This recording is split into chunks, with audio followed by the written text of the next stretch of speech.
Сәлеметсіздер ме, құрметті білімгерлер. Бүгінгі өтетін тақырыбымыз еңбек дауларына түсінік.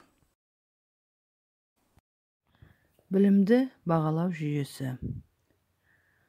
Сабаққа қатысуы 10 балл, өз пікірін білдіру 20 балл, үй тапсырмасын өткізу 20 балл, сабаққа белсенділігі 20 балл, ғылыми көзқарасын білдіру 10 балл, материалды толық меңгеру 20 балл. Сабағымыздың басын жүректен жүрекке атты психологиялық тренингпен бастасақ. Сабағымыздың мақсаты жеке еңбек дауларына түсінік беру, нормативтік актілермен жұмыс жасау. Бүгінгі өтетін тақырыбымыздың дәріс жоспары: біріншісі еңбек дауларының түсінігі және түрлері, екіншісі жеке еңбек дауларын қарау тәртібі, үшіншісі ұжымдық еңбек дауларын қарау тәртібі. Еңбек даулары ретінде қызметкерлер мен жұмыс берушілердің арасындағы тікелей келіссөздермен реттелмеген қолданыстағы заңдарды қолдану, жаңа еңбек жағдайларын белгілеу және еңбек жағдайларын өзгерту жөніндегі мәселелерге қатысты келіспеушіліктер танылады. Жеке еңбек даулары келесі түрлерге бөлінеді. Жалақы мәселесіне қатысты даулар, кепілдіктер мен өтемақы мәселелеріне байланысты, жұмыс уақытына байланысты, басқа жұмысқа ауыстыру, демалыс мәселелері, еңбекті қорғау, жұмыстан босату мәселесі, еңбек тәртібі және тәртіптік жазаларға қатысты, сондай-ақ қызметкерлерді өздері келтірілген зиян үшін материалдардың жауаптылығына қатысты даулар. Ұжымдық еңбек даулары бұл жұмыс берушінің және қызметкерлер ұйымның арасында, ұйымдарда жалақы төлеу мәселесі, ұжымдық шарттар мен келісімдерді бекітуге және орындауға, сондай-ақ қолданыстағы заңдардың, ұжымдық шарттардың және келісімдердің ережелерін қолдану мәселелеріне қатысты туындайтын келіспеушіліктер болып табылады. Еңбек дауларының себептері екі түрге бөлінеді. Бірінші, жеке сананың қоғамдық санадан қалып қалуы, екіншісі құқықтық мәдениеттің жеткіліксіз болуы. Еңбек дауларын қарастыратын органдар бұлар: бірінші, басшылық немесе кәсіподақ органдары, екінші, келісім комиссиялары, үшінші, еңбек төрелігі, төртіншісі, татуластыру комиссиясы, соңында сот. Ұжымдық еңбек дауларын шешудегі кезеңдер: бірінші, талаптар қою, екінші, дауды тараптардың қарауы, үшінші, дауды татуластыру комиссиясының қарауы, төртінші, ұжымдық еңбек дауын еңбек төрелігін арқылы шешу, бесінші, ұжымдық еңбек дауларын сотта қарау. Видеороликке көңіл бөлсек.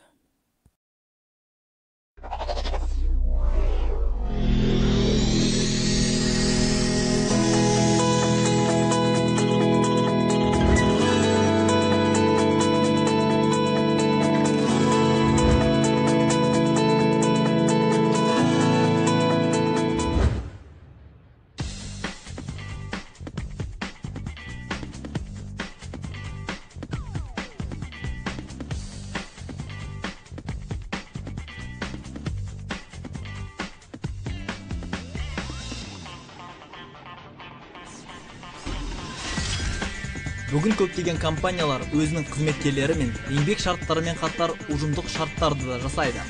Жұмыс беруші мен кәсіпорында әрекет ететін қызметкерлер кәсіподағының немесе еңбек ұжымы өкілдерінің арасында жасалған ұжымдық шарт компания қызметкерлері үшін құқықтар мен жеңілдіктердің көбірек санын қамсыздандырады.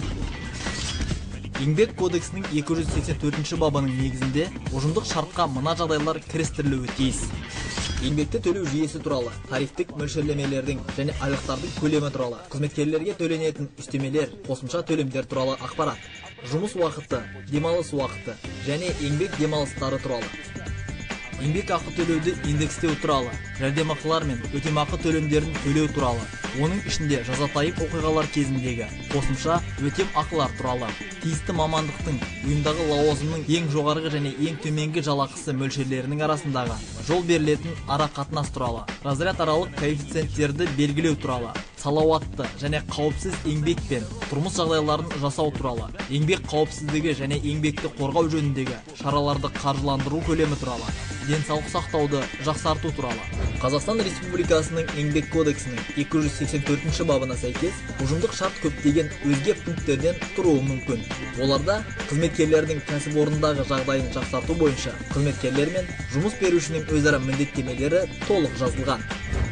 Ұжымдық еңбек шартын әзірлеудің үдерісін бірнеше сатыға бөлуге болады.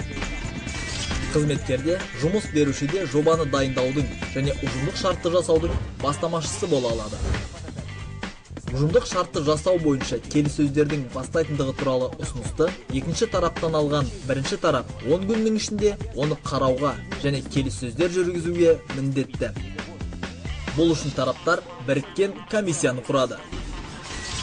Комиссия дайындаған ұжымдық шарттың жобасы ұйым қызметкерлерінің міндетті талқылауына жатады. Ескертулер мен ұсыныстар түскен жағдайда жоба комиссиямен қайта толықтырылады. Жұмыс беруші қызметкерлердің талаптарымен келіспеген жағдайда өзінің шешімін дәйек келтіріп дәлелдеп, оларды қосудан бас тарта алады.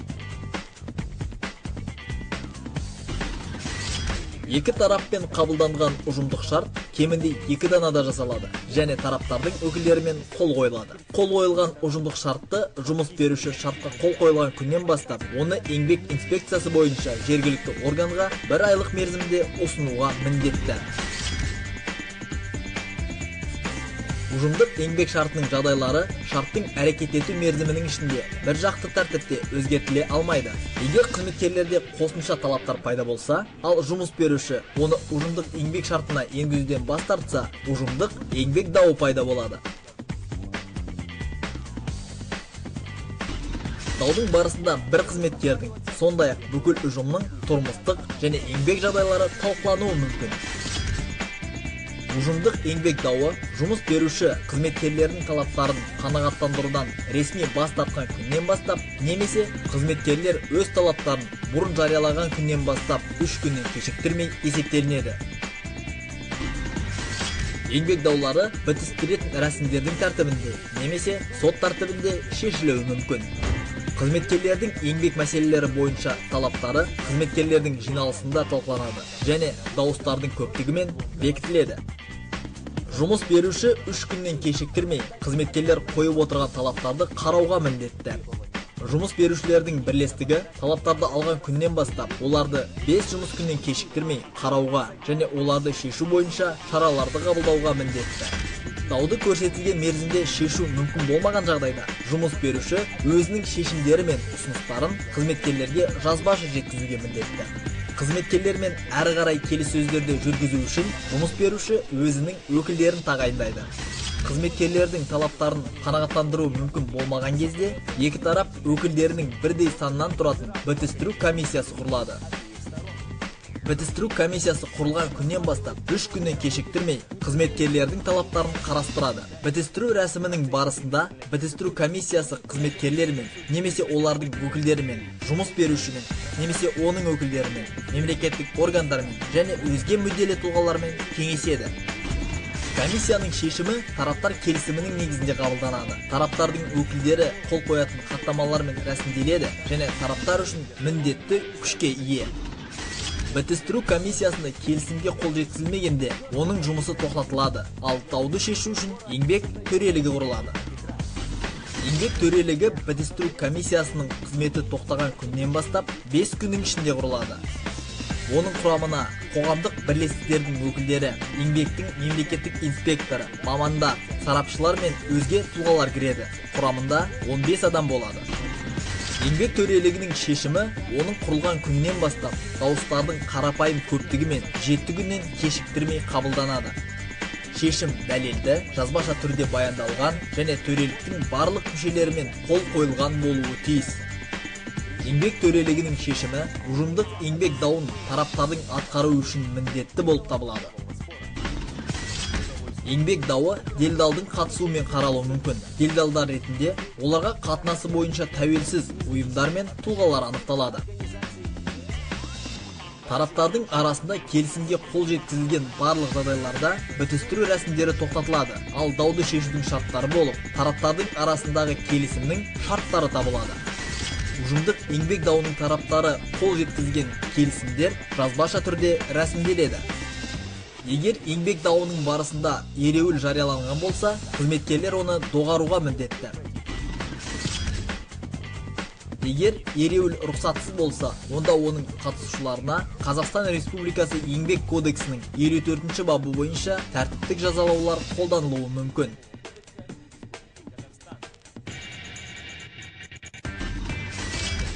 Сонымен, негізгі қағидаттарды қайталайық. Ұжымдық шарт бұл қызметкерлер ұжымы мен жұмыс берушінің арасындағы олардың әлеуметтік еңбек қатынастарын реттейтін келісім. Ұжымдық еңбек шартын жасаудың бастамасы жұмыс берушінің, сондай-ақ қызметкерлерінің өздерінің немесе олардың өкілдерінің, яғни кәсіподақтың ұсынысымен жүзеге асады. Тараптардың бірі екіншісіне шарттың жобасын жібереді. Мысалы, кәсіподақ жұмыс берушіге жібереді. 10 күннің ішінде жұмыс беруші шарттың жобасын қарайды, оған өзінің ұсыныстары мен ескертулерін енгізеді.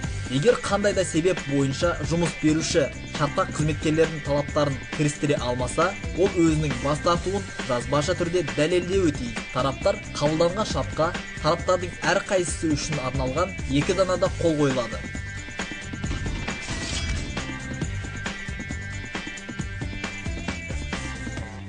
Кәсіпорындарда ұжымдық еңбек дауы туындауы мүмкін екендігін сіз білесіз. Оны реттеу, бітістіру және сот рәсімдері арқылы өтуі мүмкін.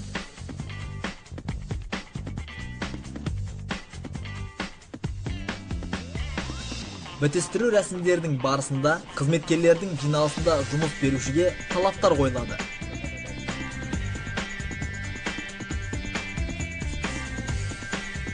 Егер жұмыс беруші оған қойылатын талаптарды қанағаттандырмаса, ал қызметкерлер табандылық танытып отырса, бітістіру комиссиясы құрылады. Ол сарапшылар ретінде қызметкерлердің, жұмыс берушінің, мемлекеттік мекемелердің және өзге мүдделі тұлғалардың өкілдерін тартады.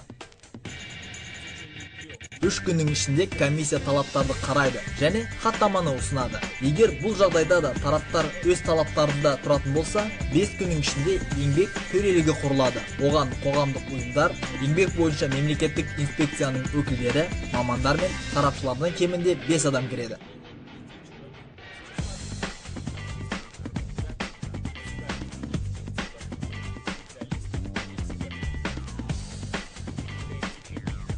Еңбек төрелігінің 7 күннің ішінде қабылдаған шешімі ұжымдық еңбек дауы тараптарының атқару үшін міндетті болып табылады.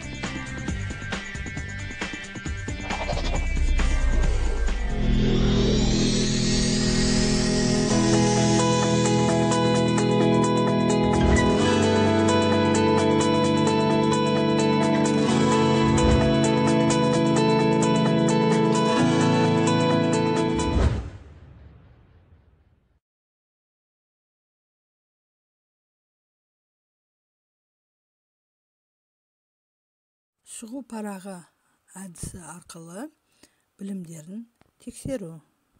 Үйге тапсырма, еңбек дауларының түсінігі, 2-ші ұжымдық еңбек даулары, 3-ші жеке еңбек даулары. Қолданылатын әдебиеттер.